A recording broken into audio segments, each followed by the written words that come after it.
Hello guys, ഞാൻ ഇന്ന് വന്നിരിക്കുന്നത് തിരുവനന്തപുരം പുത്തരിക്കണ്ട മൈതാനത്ത് നടക്കുന്ന ജെമിനി സർക്കസ് കാണാനാണ്. സോ ഇതെൻ്റെ ജെന്യൂൻ റിവ്യൂ ആയിരിക്കും. സോ വീഡിയോ ലാസ്റ്റ് വരെ കാണാൻ ശ്രമിക്കും. ഇവിടെ ഷോ ടൈമിങ്സ് വരുന്നത് 1 മണി, 4 മണി, 7 മണിക്കാണ്. ഞാൻ എൻ്റെ ഫാമിലി ആയിട്ടാണ് കാണാൻ പോയിരുന്നത്.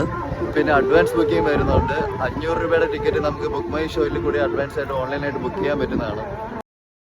200 മുതലാണ് ഇവിടെ ടിക്കറ്റ്സ് സ്റ്റാർട്ട് ആവുന്നത്. ആ ഫ്രണ്ടിൽ കാണുന്ന സീറ്റ് 500, ഇത് 400, 300, ഏറ്റവും ലാസ്റ്റ് 200. ഇങ്ങനെയാണ് സീറ്റിംഗ് അറേഞ്ച്മെൻറ്റ് വരുന്നത്. ആൻഡ് സോ ഞാൻ എല്ലാ വീഡിയോ ക്ലിപ്പൊന്നും എടുത്തിട്ടില്ല, കാരണം അത് നമ്മൾ ചെയ്യുന്നത് ശരിയല്ല. അതുകൊണ്ട് ഞാൻ ഓരോ പ്രോഗ്രാമിൻ്റെയും സ്റ്റാർട്ടിങ് മാത്രമേ ഞാൻ എടുത്തിട്ടുള്ളൂ. ജെന്യൂനായിട്ട് പറയുകയാണെങ്കിൽ ഞാൻ സർക്കസ് പല പ്രാവശ്യം കണ്ടിട്ടുള്ളതാണ്. ഇതിലും വർഷങ്ങൾക്ക് മുമ്പ് കണ്ടിട്ടുണ്ട്. പക്ഷെ അതൊക്കെ വെച്ച് നോക്കുമ്പം എനിക്കിതിൽ അത്ര എൻ്റർടൈനിങ് ആയിട്ട് തോന്നിയില്ല. ആക്ച്വലി കുറച്ച് ബോറിംഗ് ആയിട്ട് തോന്നി. കാരണം നമ്മൾ എക്സ്പെക്ട് ചെയ്യുന്ന ആനിമൽസിൻ്റെ ഷോ ആണെങ്കിലും അങ്ങനത്തെ ഐറ്റംസ് ഒന്നും ഉണ്ടായിരുന്നില്ല. പിന്നെ ഇത് പറയുമ്പോൾ ഞാൻ കുറ്റം പറയുകയാണെന്ന് വിചാരിക്കും. പക്ഷേ അവർ എടുക്കുന്ന എഫേർട്ട് അത്രയും ഉണ്ട്, അവർ ചെയ്യുന്ന പ്രോഗ്രാംസ് അത്രയും നന്നായിട്ട് തന്നെ ചെയ്തിട്ടുണ്ട്.